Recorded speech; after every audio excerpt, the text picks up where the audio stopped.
Hello everyone. तो खेसारी लाल यादव जी और रानी actress का एक बहुत ही बेहतरीन वीडियो सॉन्ग का फुल टीजर को रिलीज कर दिया गया है और फुल वीडियो सॉन्ग का रिलीज डेट भी आ चुका है। और इस गाने को लिखे हैं कृष्णा बेदर्दी जी और इसमें म्यूजिक दिए हैं आर्या शर्मा जी। और इस गाने को गाए हैं खेसारी लाल यादव जी और शिल्पी राज जी, जो कि आपको स्क्रीन के ऊपर दिखाई दे रहा है। जिस सॉन्ग का टाइटल रखा गया है जोरे तोरा माई के, जिसका टाइटल है जोरे तोरा माई के। और ये फुल टीजर रिलीज हो चुका है। और वीडियो में है खेसारी लाल यादव जी और रानी एक्ट्रेस जी, फिट में है रानी एक्ट्रेस जी। तो आज सुबह सुबह ये फुल टीजर को रिलीज कर दिया गया है। तो फुल टीजर आ चुका है और फुल वीडियो सॉन्ग कल सुबह में रिलीज किया जाएगा। फुल वीडियो सॉन्ग रिलीज 12 अप्रैल 2024 को सुबह 7 AM पे फुल वीडियो सॉन्ग को रिलीज किया जाएगा। यानी कल 12 तारीख को सुबह 7 बजे तैयार रहिएगा फुल वीडियो सॉन्ग को देखने के लिए। और अभी तक टीजर नहीं देखे हैं तो आप लोग जाकर VR music Bhojpuri YouTube channel पे टीजर देख सकते हैं।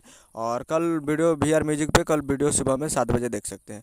तो यही अपडेट था। उम्मीद करूँ कि वीडियो अच्छा हो तो चैनल को सब्सक्राइब करके बेल आइकन प्रेस करें ताकि इसे खेसारी लाल यादव जी के लेटेस्ट मिल आते रहें। वीडियो अच्छा हो तो वीडियो को एक लाइक कीजिए, चैनल को सब्सक्राइब कीजिए।